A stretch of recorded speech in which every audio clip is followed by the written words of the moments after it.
The message would be like, dude, you're capable of so much more. Like, I would have gotten into real estate 30 years ago. Welcome to the Small Steps, Big Wins podcast. I'm dedicated to helping you take control of your life. Together, we'll explore practical tips, expert advice, and inspiring stories to help you overcome obstacles and achieve your goals. Making small changes is possible and can lead to big results. Are you ready? Let's go do this. Hey, Dave, welcome. I'm really excited about this interview. How you doing?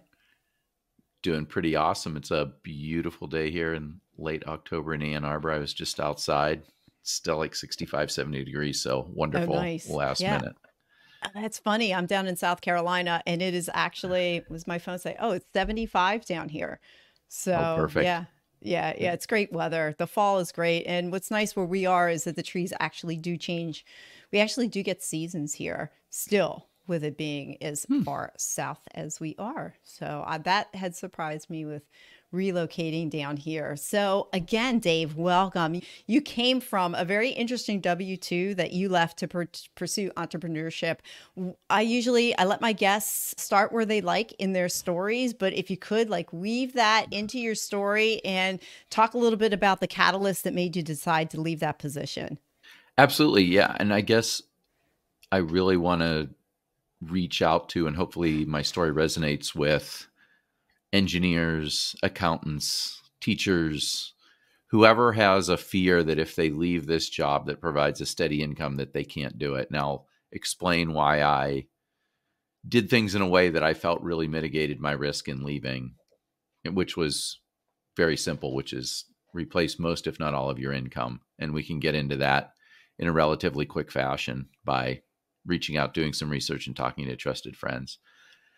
But basically was an engineer for 30 years, a little bit more than 30. I did engine calibration for a living. I had an absolutely wonderful job. I worked for General Motors, Chrysler, Rolls-Royce, and Detroit Diesel. And what engine calibration means is they give you next year's car and with next year's engine in it, and you get a computer and you have a laptop stand on the passenger seat, and you make the car run as smoothly as possible, or you do diagnostics on the car. And so you're driving next year's cars and you're making them run smoothly. And they're typically taking you to places to push the cars. So you're doing testing in Death Valley, or you're doing testing near Breckenridge, Colorado, up in the mountains. And it's just absolutely, not only are you doing like high altitude or warm weather, but you're doing it in absolutely gorgeous places. So you're getting paid to go to these national parks and drive around and make things run smoothly, which is a pretty cool gig. One of my fun things to ask people when I talk to whoever is, well, how long have you been in this job? And if it's like, if anybody says more than 2 or 3 years, it's like, oh, this must be a pretty good job, because if it was bad, you would leave. So it's like a litmus test for good jobs or bad jobs. And a lot of people that are engine calibrators do that the rest of their career once they get into it, because it's a really funny, enjoyable job. But my catalyst was I ended up not seeing eye to eye with my boss, and I had looked at real estate. I'm in my 50s. I'd looked at real estate the first time as a 16-year-old. I read a book on buying apartments, and I still vividly remember that. And I said, you know what I'm going to do? I'm going to go to college. I'm going to buy one after college. And then I said, well, I'm going to buy one when I'm more stabilized in my career. And then I'm going to buy one after I get married. And then I'm going to buy one when the kids get a little bit older. And at early 50s, I had never bought anything other than a primary residence. And my job was going pretty good, but basically didn't see eye to eye with the boss and just made the decision it's time to leave. And I set 2 goals. One is I was going to replace my engineering income with real estate, and 2, I was going to do it in 2 years or less. I ended up jumping on Bigger Pockets, did a bunch of research, looked at multifamily, investing in multifamily. I knew I could replace my income with multifamily. I just didn't think I could do it in 2 years or less or guarantee. And that was an equally important goal. And I ended up discovering short-term rentals, looked at different markets. The one that I thought was the easiest to do exceptionally well in was the Smoky Mountains. So I started buying in the Smoky Mountains, which is Eastern Tennessee, Gatlinburg, or Pigeon Forge, in 2018. And I ended up making the decision in March, bought my first one in May, my second one in August, my third one in November, and took a buyout February of 19. So Oh, 11 wow. months after I made the decision is when I took the buyout. And I guess for people that have anxiety about doing something like that, it all just comes down to simple math. What are you comfortable with? What is your burn rate? If you're making 100,000 a year, but you're putting 50,000 a year into a 401k or saving it, then you're living on 50 a year. So you really only need to replace 50 a year. You don't need to replace 100 a year. I had a decent amount of money saved up, and I was debating, can I get by with 50%, 60%, 70%? I don't know. And then for me, there was the added difficulty of I had 3 kids. My youngest was going to graduate and go to college, Mm. or excuse me, my oldest. So I had 3, and then a year later, a second was going to go to college, and then 4 years later, a third. And I'm like, this makes it more complicated. Hmm. So basically, I said, I don't want to try to get by with 50%, 60%. If I replace 100% of my engineering income, I'm going to leave. And that's what I ended up doing. Oh, wow. And even with buying all those properties, just running the analysis on them, and then that replaced your income.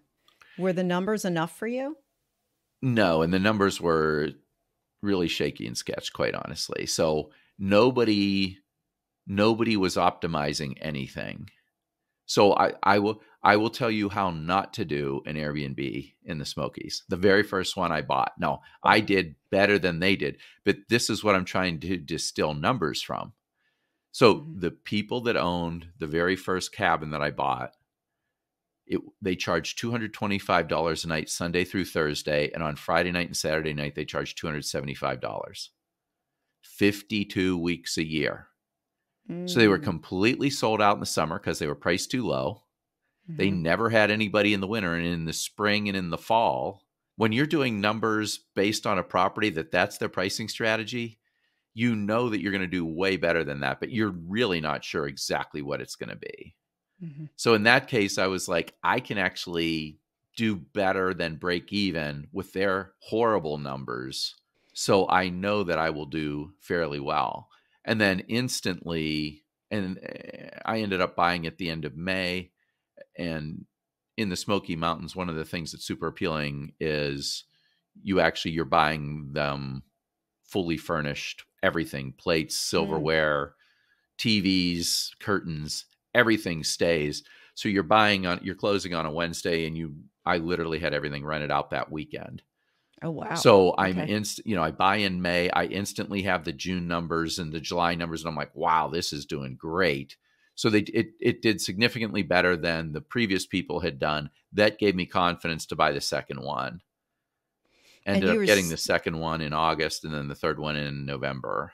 and you were still at your W-2 too, so you were able to leverage Exactly. that in order to help you buy the other properties.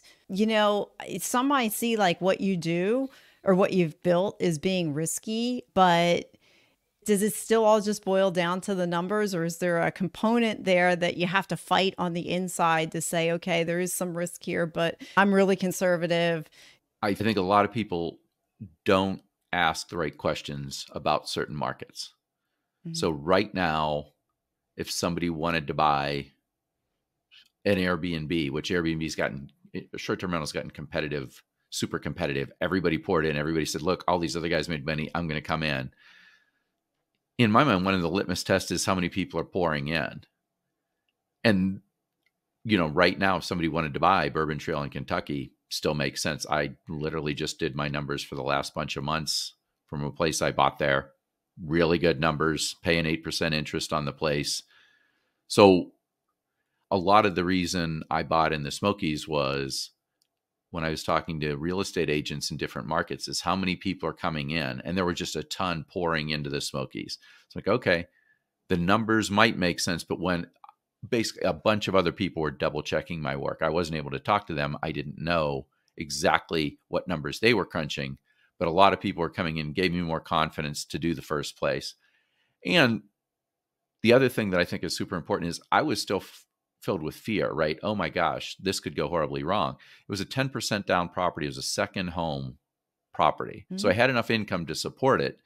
So when you're only doing 10% down, and I still remember very vividly having the discussion in my own head of, what if I never rent this thing out another day?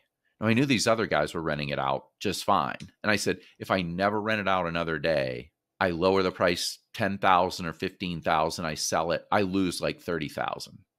Mm-hmm. So downside, lose $30,000. Upside, financial independence. Okay, Mm-hmm. I'll take that trade. And then, and it's not going to be you never rent it out another day. And all these other Right. people are pouring in.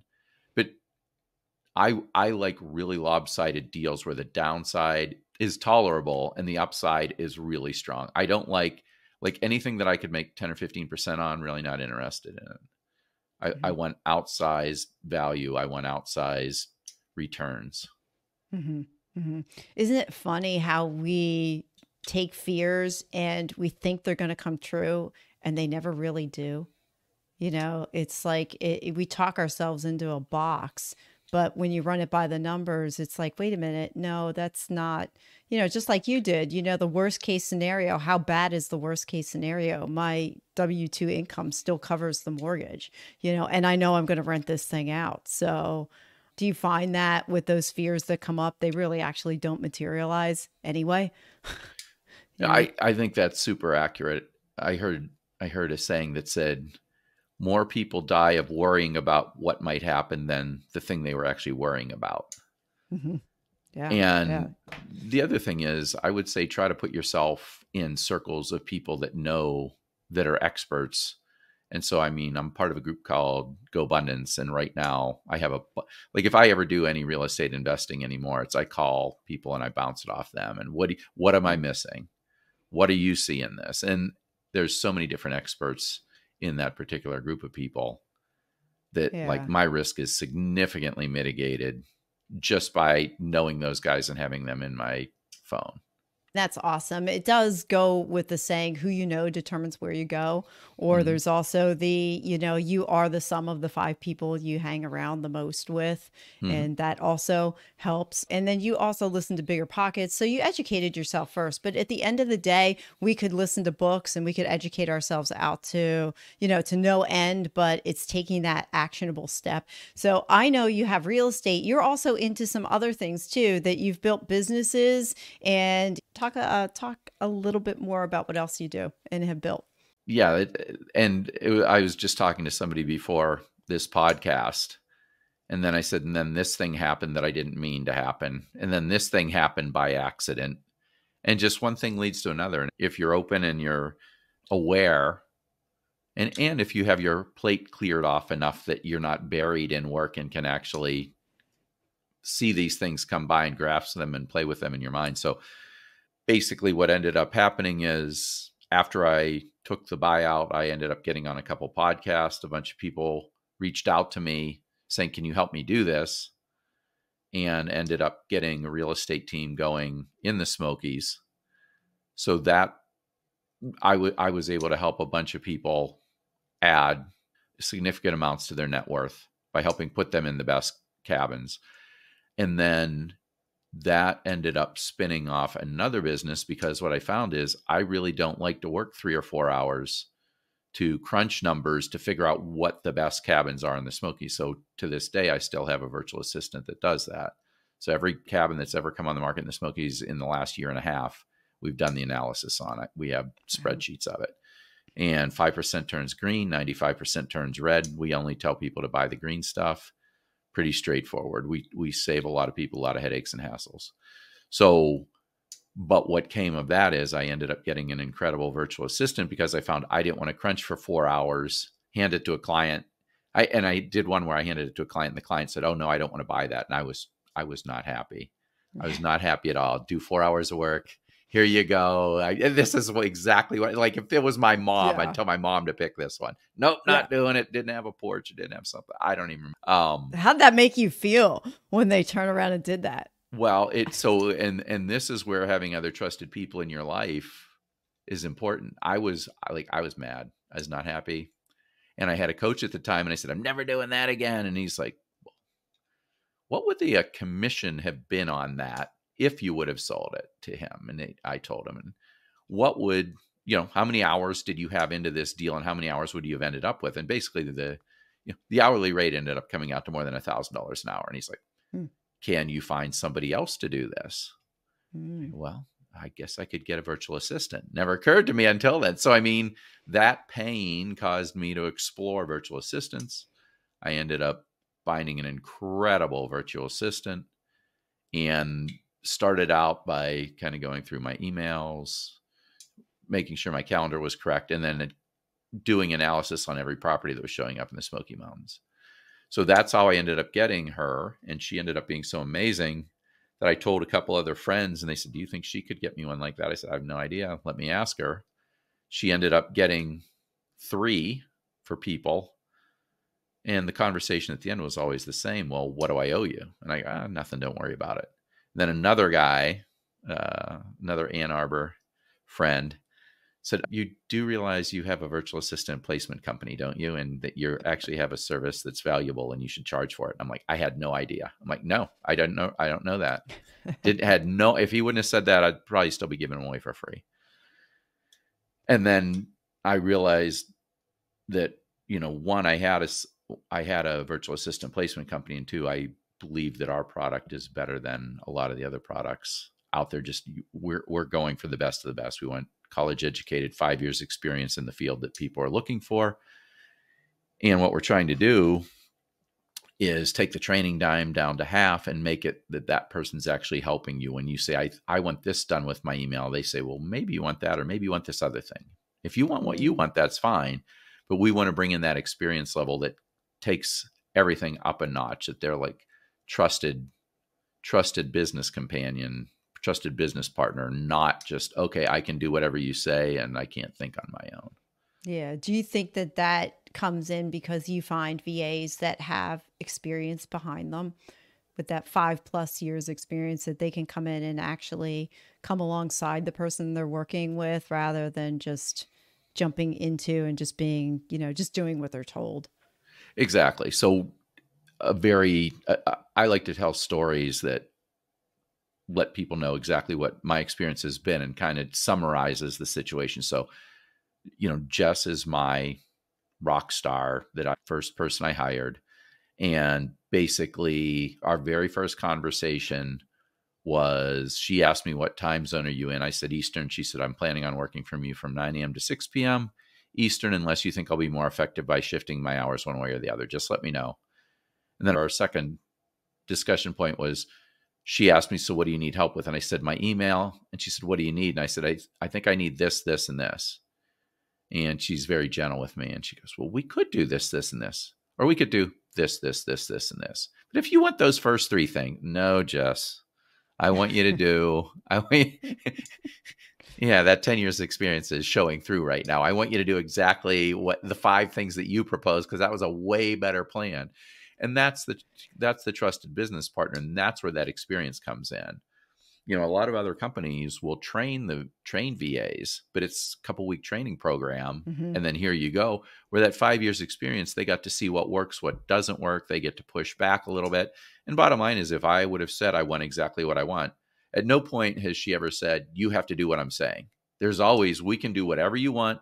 This may work better. Your call. What do you think? And without exception, I've always gone with whatever she thinks because it's a better plan. And then from there, it started growing. Yes. And how long ago was that when you first hired her to where you are today? Talk a little bit about the progression of your company. Right. So I hired her a year ago, February. And technically the company started in like April, but I wasn't charging anything. So I think in April and May, we placed 3. Then I started charging. And then that summer, it started to grow slowly. But so it'd be, I would say June is the first time I charged anybody. And since then, we've placed roughly 100 VAs. We've never advertised. The word of mouth. We typically get 2 referrals for everybody that we place, because the people we place are so amazing that people have to tell their friends. And they're like, I want a favor from my friends, and I'm going to tell them this really cool outsized value thing that, they're going to pay under minimum wage, get somebody with 5 years experience that's college educated and motivated. that has top-notch healthcare in the Philippines. And the other biggest thing that I've seen from clients is when you're new, kind of like me with the short-term rentals. I had no idea, was it going to work? Thought it might work, hoped it Mhm. worked, but wasn't sure. And the thing is, other people hear, hey, I know that I'm supposed to have a VA or my life would be easier, but I'm not exactly sure what all they do. So the other thing that my company has is a thing called performance maximization, where we meet with the client once a week and we meet with the VA once a week. And basically it's maximizing the performance of the VA as quickly as possible is half of it. And then the other half is asking the client, tell me a little bit more about your business. Do you realize the VA can do this, this, this, this, and this? So one of my Mhm. favorite stories is a friend of mine in Orlando had a VA full time, didn't know if he could use her the full amount, struggled to fill her day, started to ask more questions. We started to offer more. And basically, when all was said and done, he ended up having to hire a second VA because he realized there was so much more work that was getting done. Yeah, yeah. I just had a conversation today. I was on call with GoBundance Women, and we just had like a monthly meetup call. And the gal was talking today. She had a lot of things on her plate. And I said, what really was the game changer for you that allows you to be able to juggle short term rentals? She's starting a coaching company. She does sober living facilities. She's a private money lender. She has an equity fund. Everything. I'm like, you had Wow. so many things on your plate. I said, what has been the game changer for you? And she said, it's just exactly what she said. She said, I hired a VA. Mhm. She said, that was the game changer for me. She said, I finally got over it. I hired a VA. And she said, it has freed up my brain to be able to go and pursue all these other things that I've been pursuing. So, what's one thing that you thought would be hard about building your business, your Rockstar VA business, but really turned out wasn't? I thought I was going to have to be making way more decisions than I actually do. And basically, what that ended up coming from is hiring really good people Mm. that knew how to hire other people. Hired our fourth hire in the company was somebody that was in management for a different VA placement company. So basically, he came in. Oh, by the way, do you have this, this, and Mm. I don't need to invent anything. My goal is to be really good at figuring out what the best stuff is to copy and then possibly and hopefully putting my own little tweak on it to make it even better. You hire people that have experience, you're getting the playbook of that gets you most of the way there, and you want to put your own little tweak on it, it's fine. And encouraged. There are things he mentioned that I I would have never thought of. I said, well, you realize this, that, oh, didn't know that. That's awesome. Thank you very much for sharing. Appreciate that. Yeah. Yeah, yeah. Well, the other thing too, you're hiring really good people that have that experience, but I think I don't want to overlook the fact that you are open and receptive to hearing other points of view. I think entrepreneurs in general may struggle with that, like wanting to run the show all themselves and not looking for a different perspective. So I can see that would be a really good quality to have, to be able to be open to other people's input and perspective that's going to allow your company to grow even more. Yes. Completely agree. I was in a small group last week and there was a guy, it almost, I'm almost like, I can't even believe this happened. But basically, a guy shared a situation and another guy shared how he could have saved literally millions of dollars. Wow. And I'm like, I don't want to be the guy that makes that multi-million dollar mistake and doesn't reach out. And there were two over $1 million shifts that occurred that if they would have asked somebody, they would have been $1 million or more better for either their Wow. company or their personal portfolio.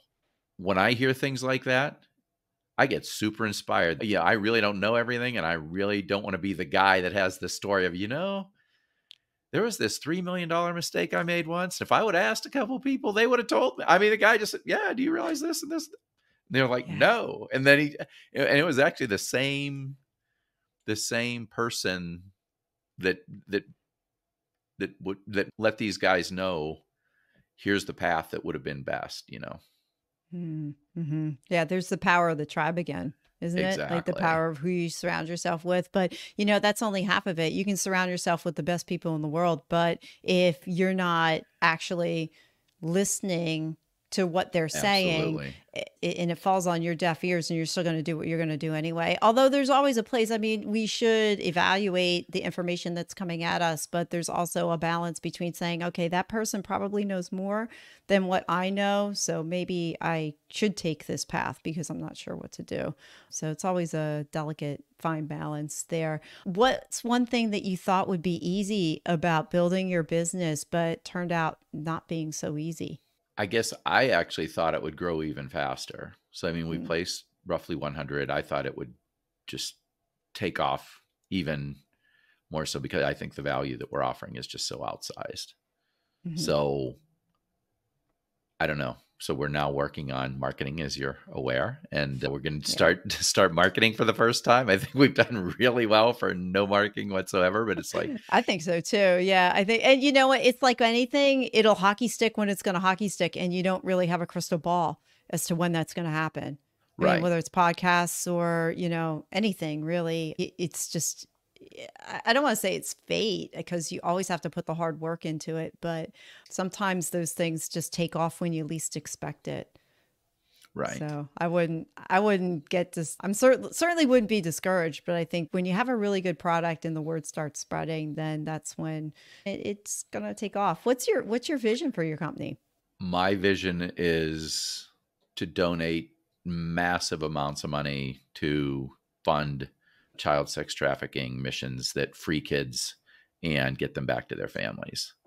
So Mm, that's the reason I'm building this company, is to do that, is to accomplish that goal. A friend of mine and myself, we ended up funding one mission this summer. 13 kids got returned to their families. wow. Just How did absolutely amazing. how does And that I'm make like, you feel how deep down? Yeah. I my wife and I have been, you know, have given charitably in the past. I've never had a feeling when they told me, you know, 7 traffickers got arrested, 13 kids got returned to their families. I'm like, Wow. I can't even imagine. I've never had anything come close to feeling that amazing that I helped liberate these kids and get them back to their families, and the fear that they must have had and the fear that the parents must have had. Yeah. So it's like, Yeah. okay, time to grow Yeah. this thing and get more serious about it and start following the Yeah. coach's steps. I think Yeah. that's one other thing I think that's worth mentioning. We both have a mutual friend, Jamie Gruber, and I used to think Jamie was crazy because he said the amount that he was spending on coaches and it was more than $10,000. And I'm like, don't you know there's YouTube videos for free? What is the matter with you, man? I thought he was like crazy, like, oh my gosh. Yeah. And he's not crazy. And I've had different coaches at different times. And if you want some really good advice, get people that are really good in that area and get them to coach you, and they will save you from making a lot of mistakes.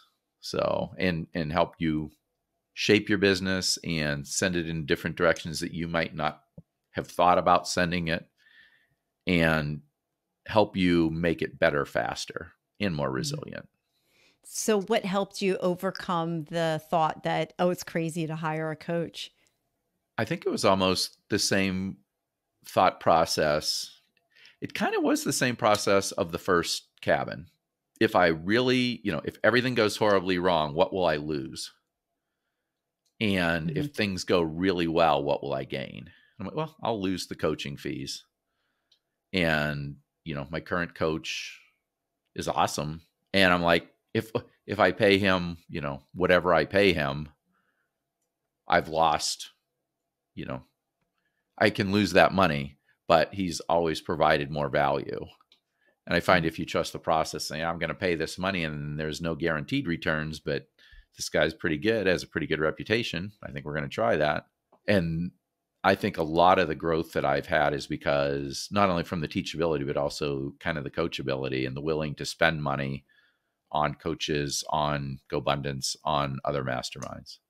What was the most surprising benefits that you got out of coaching that maybe you didn't expect?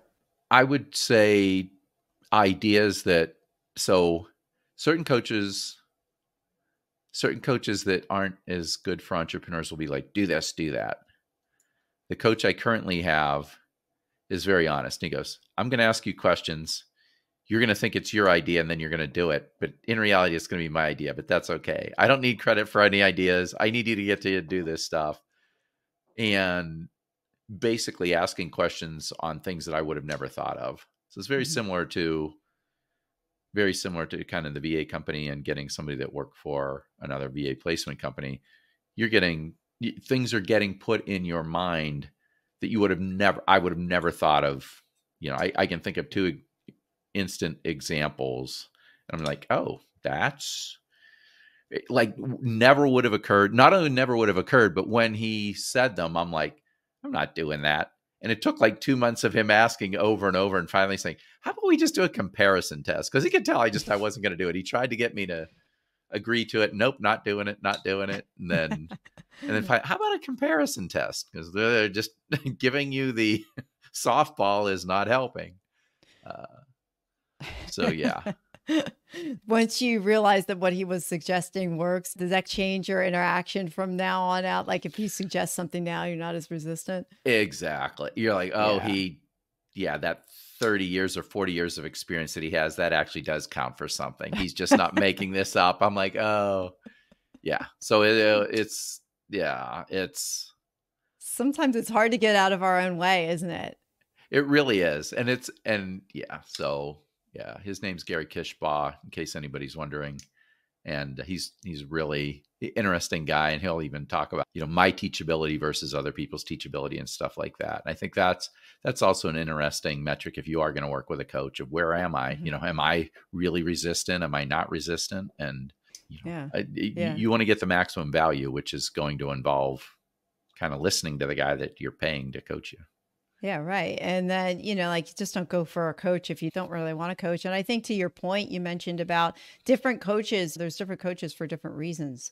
And I think it's important to make sure you get the coach to match why you're hiring that coach. Like if I want to figure out who I am and what my direction is, I'm not going to go hire a real estate coach. Exactly. So I want to make sure if I want to grow my business, I'm going to go find a business coach as well. Dave, I got a question for you. I get the impression you're kind of like chill and just, very, very down to earth. What brings you the most joy out of the life that you've created for yourself? You left your W-2. So now you're into entrepreneurship. It's a completely different place and you left that comfort, traded it for something else. What brings you the most joy now for what you have created for yourself? It's absolutely wonderful to have passive income coming in that you can kind of do whatever you feel like. The thing that brings me the most joy is helping others realize their potential, whether it's entrepreneurs, whether it's regular W-2 people, whether it's whatever. I'm like, if you would have told me 5 years ago, I would be a developer, I would own a real estate company, and I would have a virtual assistant placement company, I'd have been like, you are absolutely insane. There's just no way. And now I'm like, oh, and I got exposed to a bunch of really big thinkers this past summer. And I had a charitable giving goal that we kind of talked about before that was smaller than what it is now. And it's like, yeah, I'm going to do this and it's going to be awesome. So it's kind of like I think there was a Navy SEAL that said, when most people think they're 100% done, how much done are they? And he said, oh, about 40%. They got another 60 to go. Easy. Yeah. And it's like, oh my gosh. And I used to think that I was very average. My engineering skills, my math skills, that was just kind of something everybody had. I did not have an unfair advantage. And I think everybody has an unfair advantage no matter who they are. And I get great pleasure in pointing out people's unfair advantage to them and say, do you realize that you're really exceptionally good at this? There's a Mm. friend I'm going to talk to on Sunday, and I'm going to kind of blow his mind. It'll be very fun. But yeah, That's but great. Ha- he's good, but he has no idea how good he is. Mm, So I just mhm. love sharing with people. Do you realize this? And have you considered this? Oh, I haven't. And then be able to support them going forward. Yeah. Do you think what allows you to be able to do that? Because I don't think that's something that everybody can do to be able to see I their potential. Yeah, I don't know. One is I'm very extroverted, so I will go up and talk to people, and my daughter will afterwards will say, "Did you know that person?" I'll be like, "No," and she just she just rolls her eyes like, "Oh my gosh!" Like, just walk up and start conversations with people I've never met. And a lot of times it's I see the abilities that I had that I never recognized, so it makes it a lot Mhm. easier to see things in other people that they just think is normal and every day, and they don't realize that they do that significantly better than other people. So Mm, I like mhm. to I like to compliment a lot, and I like the way it makes other people feel, and then I like the way it makes me feel that I was able to point that out in a way that's you know clear, not like over the top, just like this is accurate and you can do with that Mm, information what you want. But then I hope right. my goal is it inspires them to do a lot more than they think they can and to feel Mhm. good about it. Mhm. If you could go back to your younger self and deliver a message, what would it be and why? Well, that's interesting. The message would be like, dude, you're capable of so much more. Like I would have gotten into real estate 30 years ago and it would have been awesome. But at the same time, like I had a lot of anxiety and fear. I don't want to downplay that whatsoever. I don't know. I don't know if I talked to myself whether I could have overcome that. Mhm. Like I still view myself as very risk adverse. The deals I do, my money's coming out and my investors' money's coming out pretty fast. Can't be much safer than they are. So whether I would have told myself that and things were going up and down, and I don't know, a couple recessions, 80s, and then 2008, 2009, Mm, would that have scared me? Would I have been conservative enough? I don't know. mhm. So I mean, I'm quite comfortable being where I am right now. I didn't need to switch from engineering any sooner than I did, even though I did it in my 50s. Would It would not have been bad had I overcome that fear and anxiety, but it took being unhappy in the workplace to get me out of that. So Mhm. it took what it needed to take. I wasn't that good at listening before, so I doubt I would have listened to my own advice even. Then maybe you weren't ready either. I always Exactly. say it's hard. I mean, it's a very interesting question to ask because the flip side of that is you can say all things happen in perfect timing. Hmm. So that's the one way to look at it. And the other way, and I've had somebody pose this to me that really kind of blew me away. And this was a couple months ago. They said, Sue, do you think things happen to you or happen for you? And I really thought about that. Do things happen to you or happen for you?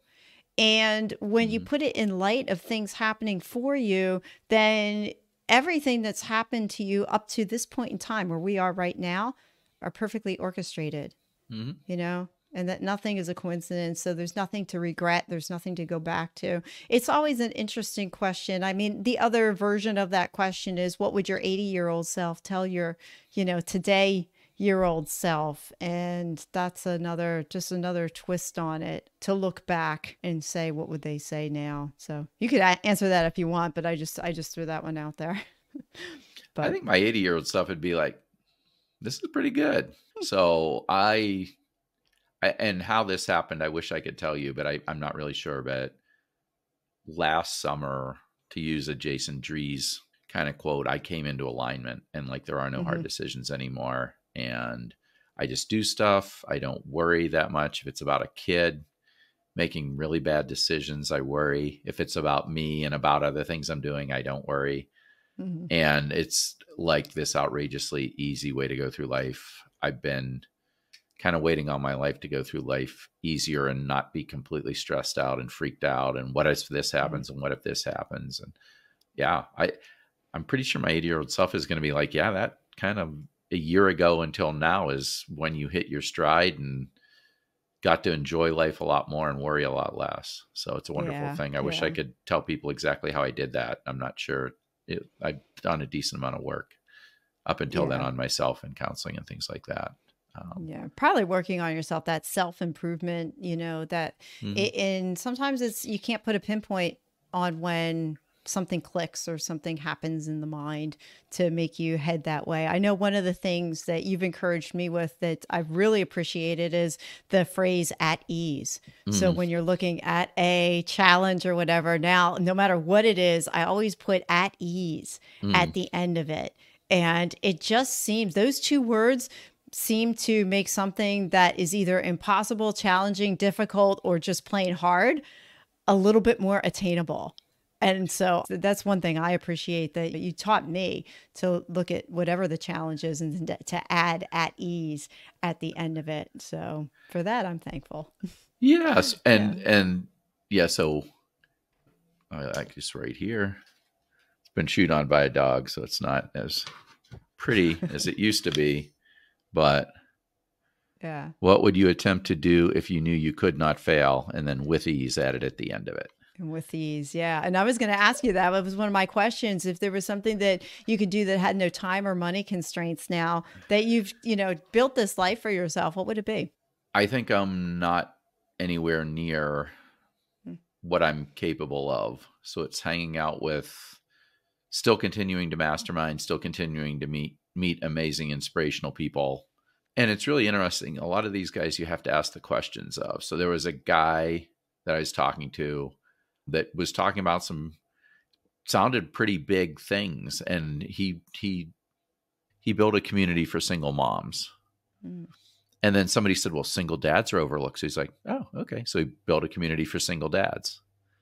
And I'm like, he's acquiring land. He's building all these different housing units, all this stuff like that. I'm like, what are and he's not out bragging about it. And you could bump into him on the street. You'd never know it. And yeah. yeah, he was driving an older car up until recently, which is, I think is fun. But I asked him, what are you planning on giving to charity?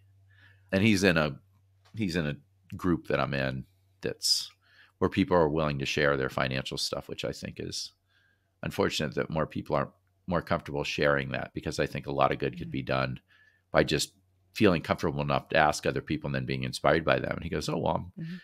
I'm planning on giving 250 million to charity." Wow.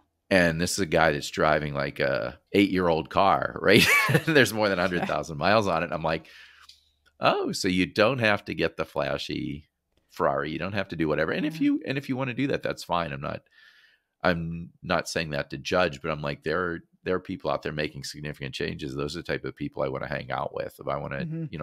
I want to change the world for the better. Yeah. So that's Yeah. that's my goal.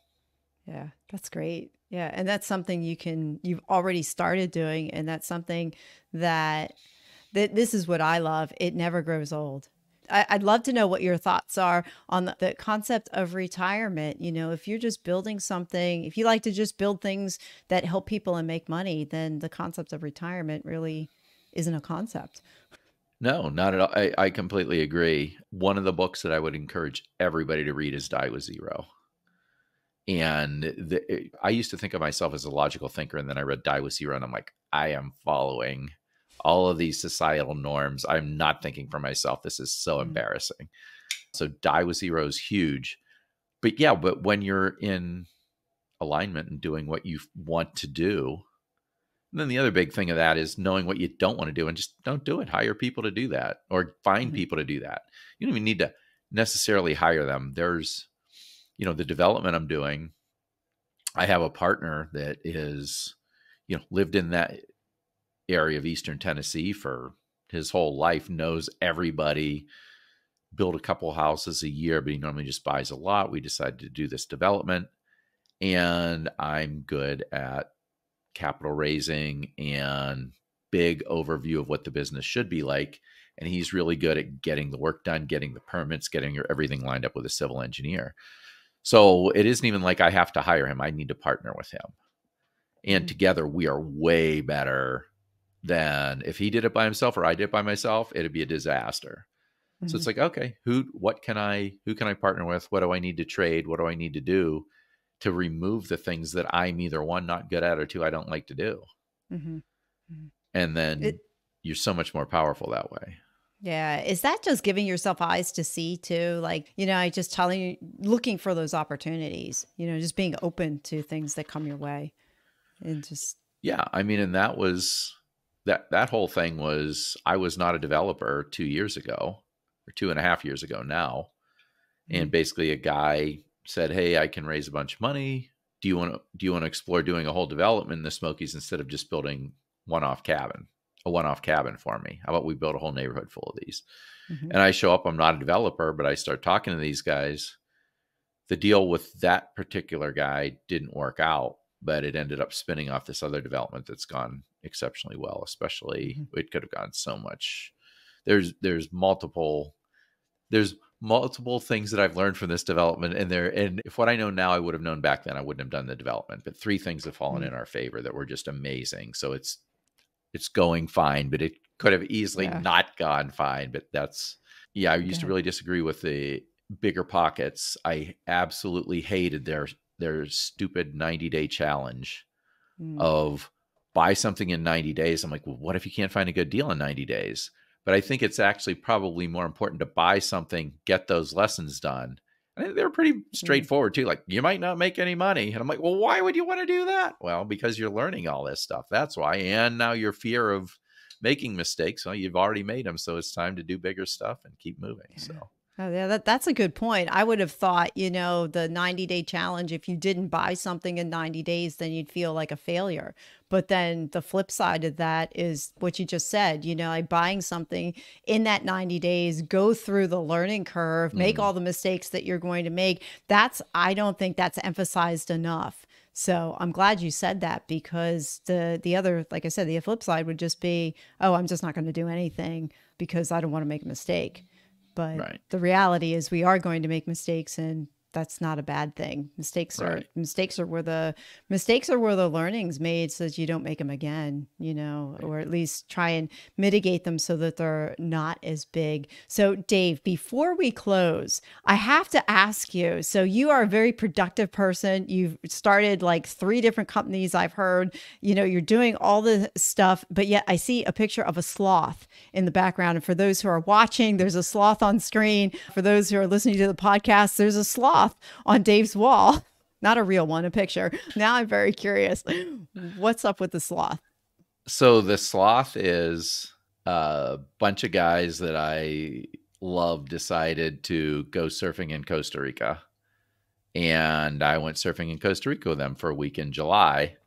And I'm driving down the street, and there's this banner or whatever, bed sheet, I don't even know what you call it, but of that sloth. I'm like, I have to have it. And it was actually the one that I wanted. It was like a teal blue, and it was there all week. And I'm like, I'm just going to go get it. And, the next to the last day, I'm going to go and buy it. And I go up, and a woman walks up, like we both walk up at the same time. She's one step in front of me and goes, I want the teal blue one. And I'm like, really? Because I was going to buy this. She goes, oh no, it's mine. And then this white one was there. And I'm like, it was the exact same print. It was just different color material.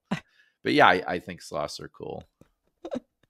Do you identify with the sloth, or do you just think they're just cool in general? I probably nap as much as sloths nap. I'm very much a nap guy. I'm very much a full night's sleep guy. I don't set an alarm. I set an alarm when I have a business meeting. If the business meeting is going to start before 10, I set an alarm. So about 3 days a week I set an alarm, but most days I just sleep in. So yeah, I'm a well-rested entrepreneur. Well, that's good. It allows you to make well-rested decisions. Exactly. As you relate. If I had to be an animal, I think I'm a cat. So I've got a couple of those hanging around, but they're just cool, quiet and stealth-like, but they have lots of energy when they need it. So as we're wrapping up there's a core three. I always ask everybody, you already answered one of them. And that is, what book do you have that's a recommendation? And that is Die with Zero. Right. And two other questions. The next one is, was there any topic or a question you wish I would have asked? And how would you have answered it or elaborated on the topic? So the other question that I just heard, and I guarantee I will use this question in the future. Literally just heard it yesterday, but it's 1 year from now, if we're celebrating with a bottle of champagne, what are we celebrating? And the answer would be that my company's hit some massive revenue growth number that so a lot more money goes to charity. Cool. But I will ask other people that question in the future, because I used to ask kind of what excites you, but this kind of adds more clarity to it, of not only what excites you, but what makes you celebrate on what excites you. That's a good question. That's a thinking question too, because it makes you think about like where do you want to be in a year? Set that goal. Yeah, exactly. So I think that's a great question. I might change my question to actually be that question. As we close, Dave, what's one small step that someone can do today which will help them change their tomorrow? There are so many things that people can do to give themselves momentum.